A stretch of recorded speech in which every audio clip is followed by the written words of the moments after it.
A snowy December morning in the Bronx. Naomi Carter stares at a grainy ultrasound image, 3 heartbeats flicker. Her phone buzzes. One message.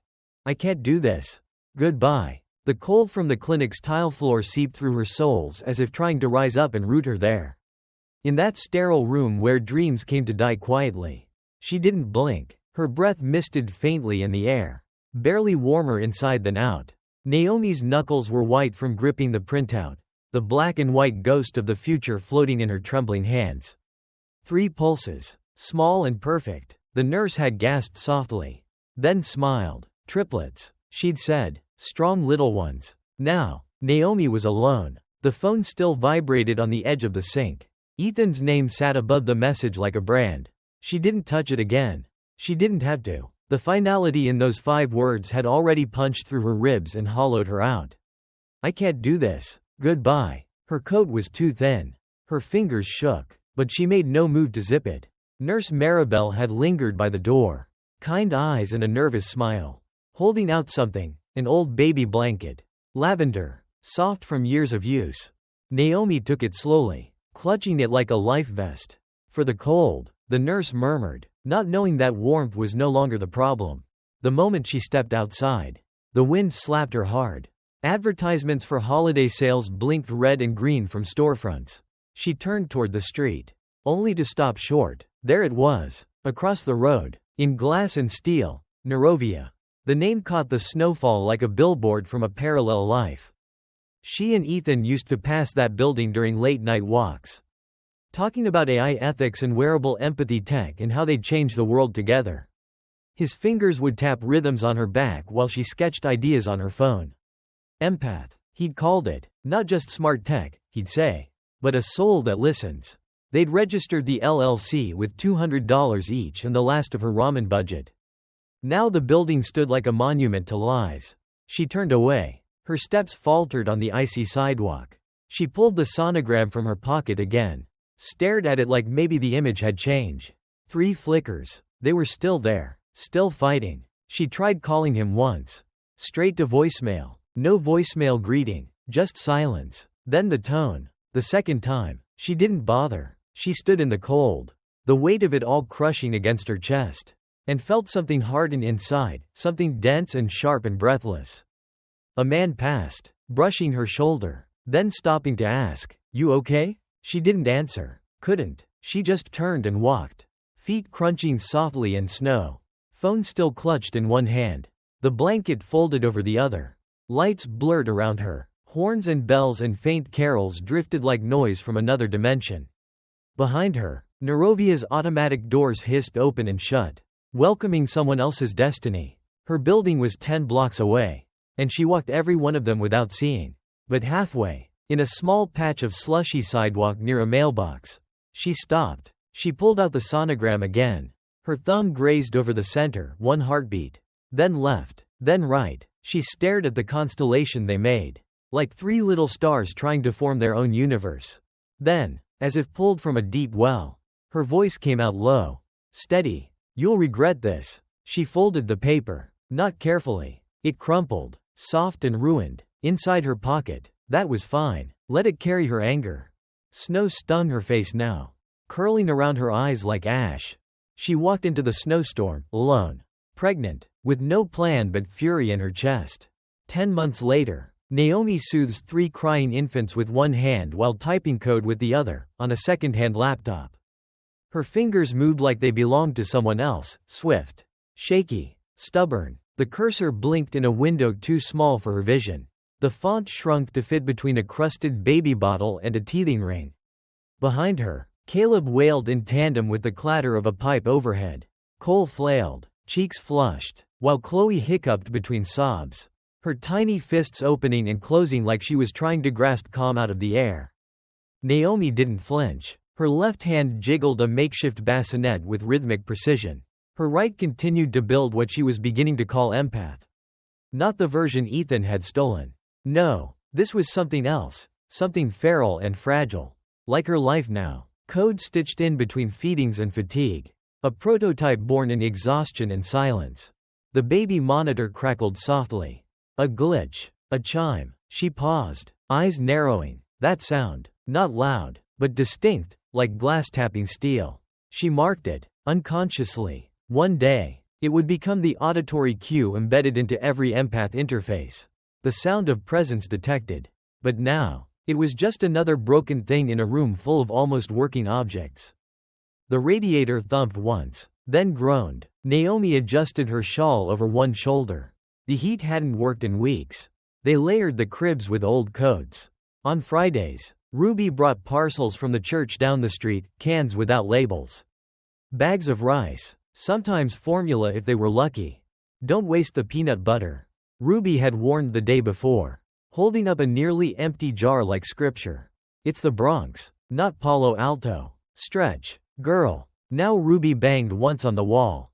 Turn off the lullabies. They ain't lullin' nobody. Naomi chuckled under her breath. She reached over, lowered the volume. Cole had kicked his blanket off again. She covered him gently, fingers brushing his warm curls. Then went back to the laptop. 3 lines of code, a soft beep, an emotion tag populated. Frustrated right-pointing arrows soothing right-pointing arrow fatigue. It wasn't perfect yet, but it noticed. The apartment smelled of microwaved rice, baby wipes, and bleach from the thrifted mop she used every 2 days. Outside, the train rumbled. She'd once imagined traveling far, Tokyo, Barcelona, maybe Seoul, but for now, the world ended at the corner bodega. She read late into the night.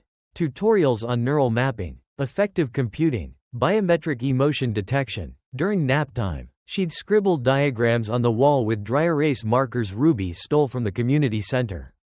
Circles for emotion nodes, arrows for predicted reactions. The system was still crude, but the bones were there. She didn't talk much anymore. Not outside of whispering to the triplets, murmuring data to herself, but she watched. When Chloe flinched at a siren, Naomi logged it. When Caleb stopped crying faster when she hummed at a certain pitch, she logged that too. She recorded every twitch and tear and coded a world that could listen, even when the rest of the world didn't. That night, as the babies stirred in their sleep, Naomi sat cross-legged on the floor, updating the interface model. The screen lit her face in a pale glow. She was rewriting herself, algorithm by algorithm. A soft coo broke the moment. Chloe had woken. Naomi crawled over and picked her up, cradling her. "Hey, little one," she whispered, brushing her thumb along the baby's cheek. Chloe looked at her with a furrowed brow, then gently placed a palm on Naomi's face. "Sad?" she asked. Naomi froze. Her mouth parted, but no sound came out. Chloe tilted her head, like she was still trying to understand. Naomi pressed her lips together, then started to cry. Not a breakdown. Not wild. Just quiet. Steady. Her tears slid onto Chloe's onesie. She hadn't heard a word in days. And this one word cracked her open. Later, as she lay on the floor beside the crib, her laptop blinked. An email notification lit the screen. Subject: Reinstatement offer, full scholarship. Dear Ms. Carter, we are pleased to inform you. She sat up slowly. The screen showed a deadline in bold, 30 days to accept. Her fingers hovered over the mouse. Stanford. Again, another life, trying to claw its way back. An email pops up. Full scholarship offer from Stanford, deadline to accept, 30 days. Naomi is back on campus, but this time not as a hopeful student. She walks with 3 toddlers strapped across her chest and back. Their weight grounded her, 1 in front, 2 behind, nestled like mismatched satellites orbiting a center that refused to collapse. Chloe's tiny hand tangled in Naomi's braid. Caleb murmured nonsense against her shoulder. Cole kicked softly, already bored. Their presence, loud and chaotic, drew glances from clean-cut undergrads rushing to class. Earbuds in, coffees sloshing. Naomi didn't care. The concrete of Stanford's engineering quad felt both familiar and foreign, like returning to a home that had never truly welcomed her. The campus had grown slicker, glassier, more expensive, but it still smelled of ambition and overwatered lawns. She paused near a kiosk outside Gates Hall. A flyer fluttered in the wind. Tech Frontiers, AI and Human Emotion. She scanned the speaker list and froze. Keynote: Ethan Blake, CEO of Neurovia. Her jaw locked. Mommy? Chloe tugged her collar. Naomi turned away. Nothing, baby. Just ghosts. Inside a mid-tier seminar room, Naomi set up for her pitch. Empath 1.0. Not the dream anymore, just the data. She had no team, no funding, and no illusions. Only code, lived experience, and 3 small shadows watching her. A handful of attendees filed in, grad students, 1 sleepy postdoc, and a man with sharp eyes behind wire-rimmed glasses, Dr. Malcolm Green. She spoke quickly, cleanly. Emotion detection modules, biometric patterning, auditory feedback loops, real-time responsiveness calibrated by parent-child behavior. Her voice shook only once, when she said, intimacy modeled through machine trust. By the end, most were already packing up. Phones came out, eyes drifted, but Malcolm stayed seated, scribbling notes. Naomi powered down her laptop. You're the only one writing. He looked up. You're the only one presenting something that matters. Outside the seminar room, a man in Neurovia-branded lanyard typed quietly at a laptop. Naomi didn't notice. The seminar file uploaded to Stanford's archive. He clicked download. Later that day, Malcolm found Naomi in the campus cafe. Chloe balancing a juice box on her knees while Caleb and Cole shared a cinnamon roll. You said, empath. That's your own framework? She nodded cautiously. Reminds me of something I saw last quarter, Effect Sync AI.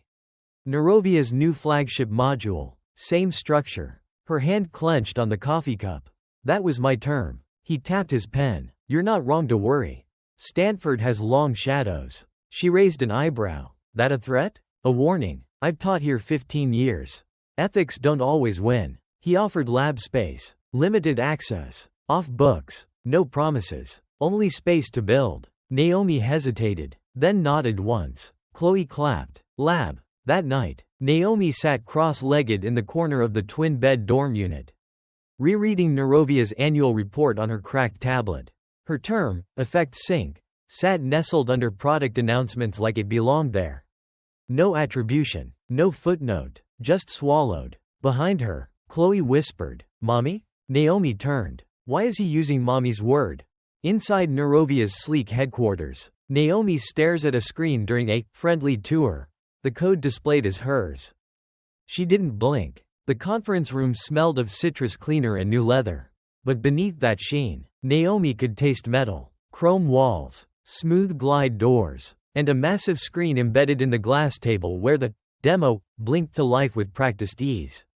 Ethan stood beside her, tailored suit sharp enough to draw blood. His smile didn't reach his eyes. Of course, he said, sweeping a hand toward the screen like unveiling a sculpture. This is just a prototype. Internal use only. She tilted her head. Her reflection on the glossy tabletop watched her like a witness. The variable at the top of the code display read M_mirror. HB ratio. Her breath caught. That wasn't just familiar syntax, it was hers. She had invented it on a freezing night in 2009. Laptop propped on a milk crate. The triplets crying in sync behind her. Heartbeat ratio. The shorthand for empathic biometric feedback. The hyphen in the comment line. The nested loop in her structure. The staggered delay for auditory response. It wasn't inspiration. It was theft. Plagiarism. Line for line. Naomi's lips curled slightly. Clever interface. Ethan's grin widened. We've got the best minds. Oh, she murmured, tilting closer. Anyone I know? He let the silence stretch, as if measuring how sharp she'd become. Hard to say. Talent gets absorbed fast in this business. Like osmosis, she replied, tapping her nails against the glass.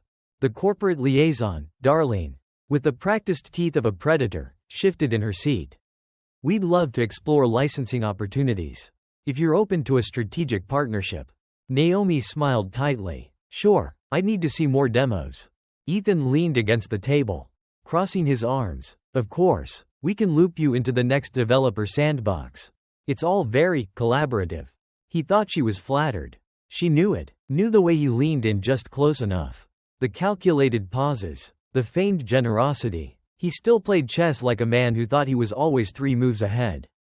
Naomi reached into her tote, slipping her flash drive into the discrete port beside the table's hub. A copy bar flashed faintly in the corner of the screen. She kept her gaze steady on Ethan's face. It's good, she said quietly. He arched a brow. Good? She let the word hang like bait. then glanced at the code again.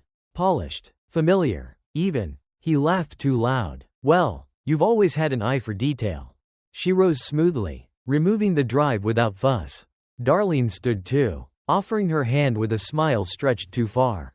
We'll be in touch, Naomi said, already halfway to the door. Outside, the sun hit the parking lot in violent shards of light. Naomi slid into the driver's seat of her beat-up Prius. Breath steady now, hands warm. She typed fast. 2. Malcolm Green. Subject. Game on. I have proof. Game on. She hit send. Eyes locked on her reflection in the rearview mirror, calm, surgical, and finally ready. 10 candles flicker on a birthday cake. Each child makes a wish. Caleb sketches a drone. Chloe whispers to the flames. Cole watches the flicker of data on a wall-mounted monitor. The backyard was strung with twinkle lights Malcolm had painstakingly looped through the fig tree, their soft glow competing with the early summer dusk. The cake sat proudly on a folding table covered with printed circuit board patterned fabric, a nod to the family's shared obsession. Naomi stood beside it, smiling as the kids leaned in, faces haloed by candlelight. Caleb had drawn a quadcopter blueprint in crayon on his napkin. He stared at it now, fingers twitching with possibility. Chloe whispered something inaudible. Her lips moved gently as she watched the flames dance. Cole, ever still, watched a flickering screen on the side wall, a smart monitor streaming ambient stats from their security system. He wasn't watching for threats. He was learning the patterns. They blew out the candles together. 10 years old, and already more than Naomi had dared imagine back in that freezing Bronx clinic. Later, while guests filtered out and Malcolm packed away presents, Naomi sat with them on the floor of the living room, flanked by blueprints and wires like other families might keep board games. Each child was in their element.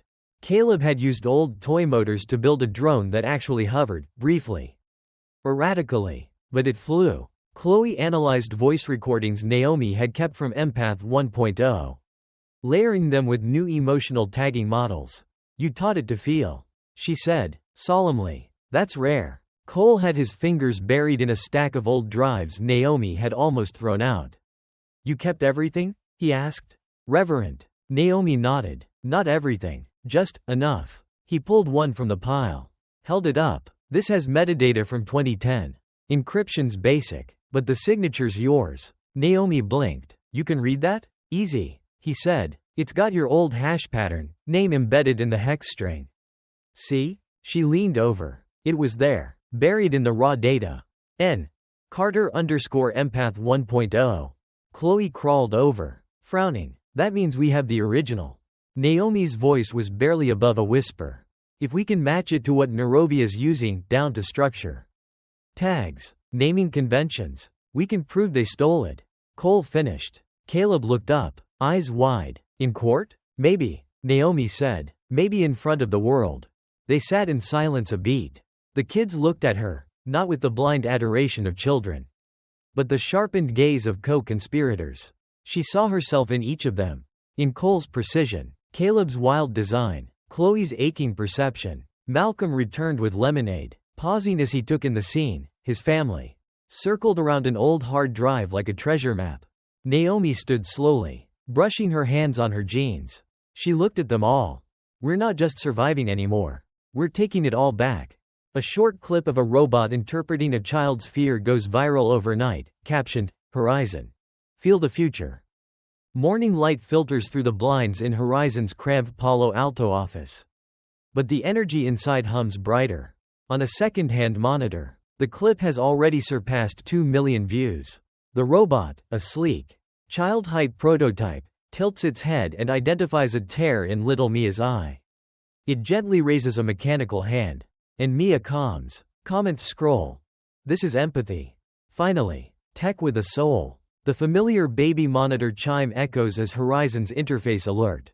Naomi glances at the sound and smiles. This once humble signal has now become their hallmark. Naomi paces the narrow workspace.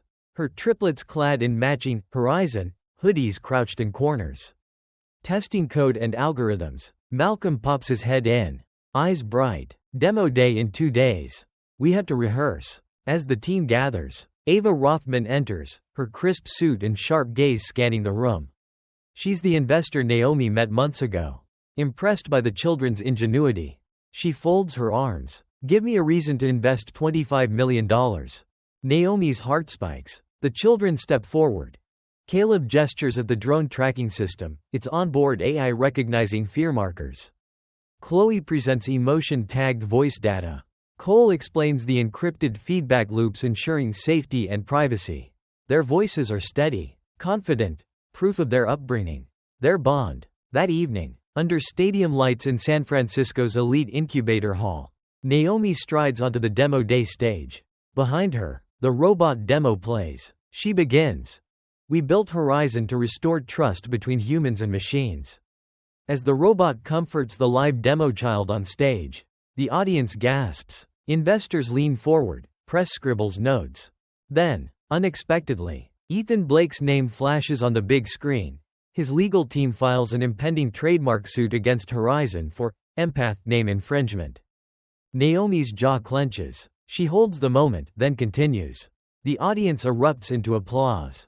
Cameras flash. Investors rise to their feet in a standing ovation. Backstage, faces beam. Ava rushes to Naomi, eyes serious. She takes out a thick legal packet. They're moving to freeze your patents. You have 1 month. A hush falls. Even the triplets catch the shift. Horizon has arrived, but the real fight is just beginning. Naomi stares at Horizon's valuation climbing on Bloomberg, but her hands are shaking. $314 million. The number blinked on the tablet screen. An impossible combination of past suffering and present proof. Horizon. Once lines of stolen code and late-night sobs over formula-stained onesies had become real and valuable. But this wasn't triumph. It was bait. Across the city in a conference room soaked in artificial light, Naomi sat with her fingers pressed together like prayer. Eyes fixed on the door. Let's go, said Harris Kim, sliding a thick folder toward her. They filed. The suit had arrived. Narovia, under Ethan Blake's signature, was suing for infringement, defamation, and willful misrepresentation of proprietary authorship. In plainer terms, Ethan claimed Naomi was lying. Naomi exhaled slowly. They're afraid. No, Harris corrected, adjusting his glasses. They're furious. You're winning. That night, Chloe sat curled on a rolling stool in Horizon's lab. Lines of code cascading down her laptop screen. Mom, she called out softly. I found something. Naomi joined her, Malcolm following close behind. Chloe pointed at a digital fingerprint buried deep inside the Empath 1.0 architecture, one that matched the Horizon interface. Naomi squinted. That's your initials, Chloe said, encrypted inside the logic string. Just like you used to show me. Naomi blinked fast. She remembered late nights. Small hands clapping when she said code could carry a signature. Chloe had never forgotten. The next day, Elena Shu called. I have something for you, she said simply. They met in the quiet corner of the law library. Stanford's scent of musty pages and old betrayal still thick in Naomi's throat. Elena handed her a manila folder. Inside, her 2009 student project proposal for Empath. Full phrasing intact, identical to what now powered Narovia's core AI. I archived it after you vanished, Elena said gently. I knew it wasn't right. Harris reviewed it that night. We have him. Naomi stood at the head of the long legal table.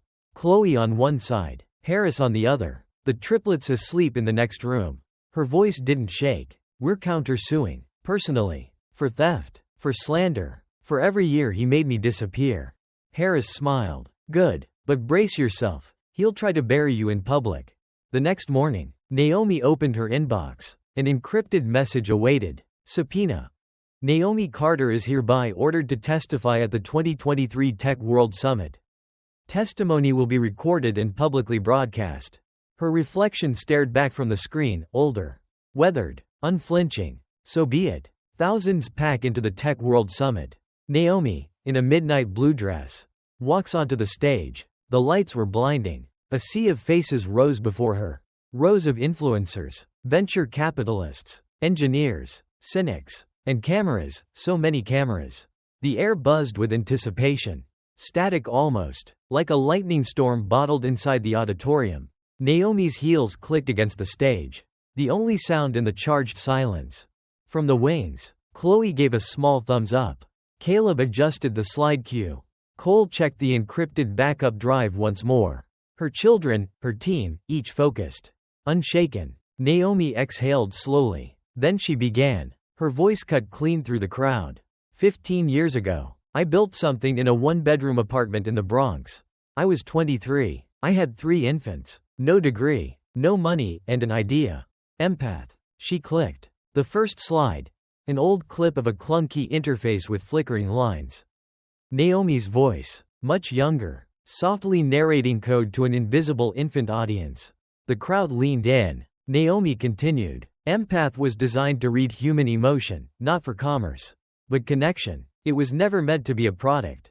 It was meant to be a bridge. She clicked again. Side-by-side timelines appeared. Naomi's 2009 metadata.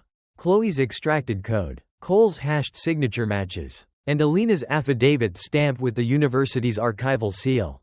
Murmurs swelled like a tidal pool. Then came the gut punch. The screen filled with grainy footage. Naomi in 2009. Hair damp from steam. Laptop balanced on a crate. 3 bassinets behind her. Her voice. Tired but precise. Input loop correction, mirror response, empathy delay. Silence deepened. Then the gasps. Naomi let them land before speaking again. You've been told Empath was built in a lab. That its creator saw something others didn't. You're right, but that creator wasn't Ethan Blake. A flash of movement at the edge of the stage, Ethan stepping up. Flushed, forced smile stiffening. Naomi, he began, his voice brittle over the mic. This is emotional manipulation. You've taken a collaborative moment and reframed it. I have the copyright logs. She said quietly. He froze. And the code signatures. She didn't raise her voice. She didn't need to. The projector behind her lit with the Nerovia patent filing, 1 month after Naomi's 2009 timestamp. Then something unexpected. From the front row, a figure stood. Nerovia's CTO, Avery Lamb. They walked onto the stage, taking Naomi's mic with a calm hand. I'm resigning effective immediately, Avery said. I knew this was stolen. I stayed silent. That ends now. The auditorium erupted. Ethan stepped back, lips parting, but there was nothing left to say. He turned, slowly, and disappeared into the wings. Naomi didn't bow, didn't gesture. She turned and walked off. Each step deliberate. Backstage, Chloe held up her phone. Eyes wide. The news ticker streamed across the screen. Nerovia files for bankruptcy amid scandal. Ethan stands outside Horizon's lobby holding a small box. A DNA test kit. He shifts on his feet, glancing up at the discreet security camera perched above the glass doors. The lobby glows with the soft blue-white hue of Horizon's interface light, warmth meant for healing. Not confrontation. The receptionist, barely looking up, buzzes him in. One-time access only. In the conference room, the triplets sit across from him in 3 identical chairs. The symmetry unsettles Ethan more than he'd expected. Thank you for seeing me, he says, setting the small box down like an offering. I don't want to fight anymore. Chloe folds her arms. Her tone is even. Then why the test kit? Ethan hesitates. I thought, if it's proven, maybe I could be in your lives. A small role. I missed a lot. I know, but I didn't stop thinking about you. Caleb tilts his head, curious but unswayed. You didn't stop thinking, but you did stop caring. You left when we were cells. I was scared, Ethan says, voice cracking just slightly. So was she. Chloe replies, calmly. Only she stayed. Ethan looks toward the camera in the ceiling, knows Naomi is watching. I made mistakes, but I am your biological father. That has to mean something. Cole speaks next, his voice quiet but precise. Biology's data, love is behavior. You taught us one thing, though, what never to become. Ethan flinches. I can be better, he says. Caleb meets his gaze. We don't need you to be. The door opens. Naomi enters, silent, composed. She crosses the room and stands across from Ethan, closer than they've been in 15 years. He searches her face for softness. Finds none. You had your chance, she says, voice low. This is your consequence. Ethan starts to speak, but the soft chime interrupts, an old echo. Now used by Horizon's interface. It signals the end of his appointment. As he exits, the receptionist retrieves his security badge. It deactivates with a final, satisfying click. In the archive system, Ethan Blake's name and image disappear from Horizon's personnel log. Deleted. Naomi returns to the Bronx, opening the door to her childhood apartment, now repurposed as Horizon's outreach center. The door creaked slightly, still with that same weight. But the scent had changed. No longer musty carpet and cold concrete, but citrus polish and new beginnings. The linoleum floor gleamed. The walls, once chipped and echoing with doubt, were now lined with brushed steel trim and soft paneling. Screens glowed with interactive modules. In the corner, framed in glass, hung the faded baby blanket Nurse Maribel had once pressed into Naomi's hands. Beneath it, embossed in silver letters, "No one builds alone." Outside, the sidewalk bustled with life, kids arriving, volunteers guiding them in. Ava Rothman waved as she stepped away from the new mobile empath van, where Caleb was adjusting a sensory reader. "Your son's got real skill," she said. "Makes the rest of us look slow." Naomi smiled. "He's just getting started." Inside the largest room, once the bedroom she shared with her mother, Cole stood before a group of middle schoolers, explaining neural mapping through a cartoon interface. The kids leaned forward, enraptured. In another room, Chloe knelt beside a quiet child who hadn't spoken since his mother passed.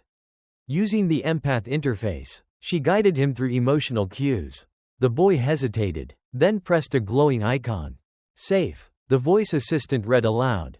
Chloe's eyes misted. "That's right," she whispered. "You're safe now." In the courtyard, beneath string lights and clusters of laughter, Malcolm adjusted the mic stand. He looked to Naomi with the same calm he had offered for years, stability not as anchor, but as invitation. Naomi stepped forward. 15 years ago, she began. "I walked these same streets, alone, terrified, and invisible. No doors opened then, so we built our own." She looked across the crowd, her eyes landing on Ruby Martinez, who stood near the garden, arms folded, eyes shining. "Empathy," Naomi continued, "is intelligence guided by humanity. Today isn't the end of anything. It's the start of everything." Applause rippled through the courtyard. As the crowd thinned, students gathered to unveil the new mural on the back wall. It shimmered in twilight tones. Naomi, holding the original empath prototype, flanked by her 3 children, Caleb with a drone in hand. Chloe mid-sentence. Cole watching data flow, painted by students of the Bronx. Signed, simply, "For those who build anyway." Later, in the quiet office once her mother's bedroom, Naomi opened a thick envelope stamped with the blue seal of the United Nations. "We are honored to invite Dr. Naomi Carter to speak at the 2024 Global Ethics and Technology Forum. Topic: AI as a human right." She folded the letter gently. From the hallway, Malcolm's voice, "Ready?" Naomi turned to the open window, where the city hummed with its relentless hope. She smiled. "Let's begin again." In the very city where she was once left shattered and unseen, Naomi now stood as a builder of futures. The betrayal that once defined her had been eclipsed by integrity, brilliance, and the quiet power of those who never stop trying. Justice, when carved from persistence, doesn't just expose the thief, it elevates the truth-bearer. Like a buried signal finally decoded, what was stolen returned home, louder and clearer than before. No wall of lies can stand forever against the tide of truth.